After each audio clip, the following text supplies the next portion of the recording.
brought to you by V-Guard, co-powered by Sensodyne O Bhimal বলো কথা Kesari. Associate sponsor UltraTech cement. আর এই মুহূর্তে দাঁড়িয়ে নিউজ এক্সপ্রেস at 9 বড় খবরে নজর রাখছি আমরা। কোন খবর আসছে? নিয়োগ দুর্নীতিতে পরপর বিস্ফোরক তথ্য। অযোগ্যদের নম্বর সুকৌশলে বাড়াতে নাইসাকে কার্যত পুরস্কার দেয় এসএসসি। এসএসসির ভেট গিয়েছিল নাইসা কর্তা নীলাদ্রি দাসের কাছে।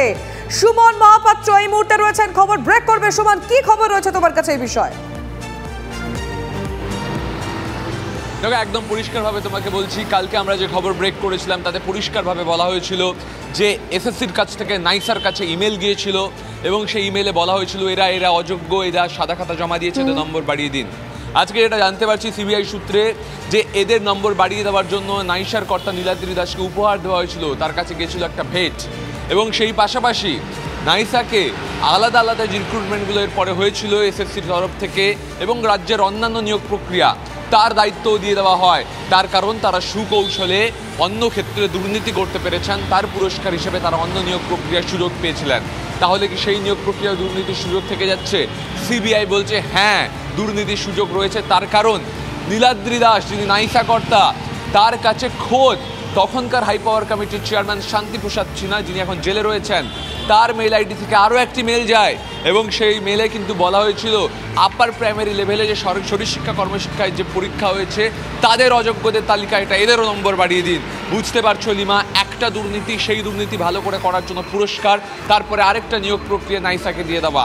এবং যে মেল আইডিতে মেল গিয়েছিল সেই মেল আইডি পর্যন্ত সিবিআই জানতে পেরেছে এবং তারা ইনবক্স থেকে সেই মেল পুনরুদ্ধার করতে সক্ষম হয়েছে। সেই মেল আইডি এবং সেই এক্সক্লুসিভ ডেটাও আমাদের কাছে রয়েছে।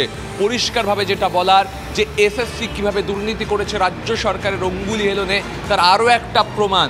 অযোগ্যদের তালিকা পাঠিয়ে সেই তালিকা যখন নাইসা ঠিক করে তাদের চাকরি করে দিল, তখন নাইসা কর্তাকে পুরস্কার দেয় এসএসসি। ভাবতে পারছো দুর্নীতি করার জন্য পুরস্কার? বুঝতে পারছো এসএসসির মানসিকতা কোথায় ছিল? এবং তার জন্য আরেকটা নিয়োগ প্রক্রিয়ায় তাদেরকে সুযোগ দেওয়া হয় নাইসাকে। এবং রাজ্যের অন্যান্য নিয়োগ প্রক্রিয়া যেহেতু নাইসা করেছে সেখানেও কিন্তু দুর্নীতি বেনিয়মের আশঙ্কা করছে সিবিআই। মানে 2016 যে প্যানেল বাতিল হয়েছে সুমন, মানে এটা শুধুমাত্র একটা অংশ, মানে এরকম আরো দুর্নীতি তো রয়েছে তার মানে? একেবারেই তাই।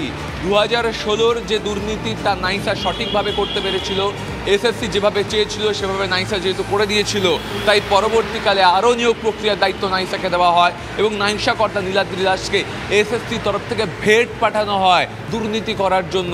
সেই এক্সক্লুসিভ ডেটা আমাদের কাছে সে পৌঁছেছে, সিবিআই সেই মেল উদ্ধার করেছে, ভবিষ্যতে সুপ্রিম কোর্টে সিবিআই সেই মেল পেশ করবে। নিঃসন্দেহে সুমন, তুমি এই মুহূর্তে সব থেকে বড় খবর ব্রেক করলে অবশ্যই নজর থাকবে, পরবর্তীতে কথা হবে তোমার সঙ্গে। ধন্যবাদ।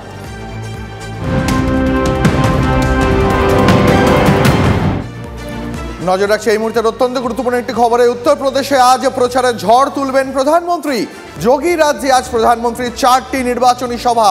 আজমগড় ও প্রতাপগড়ের সভায় বিশেষ নজর।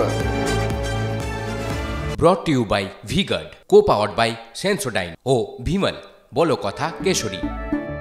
Associate sponsor UltraTech cement.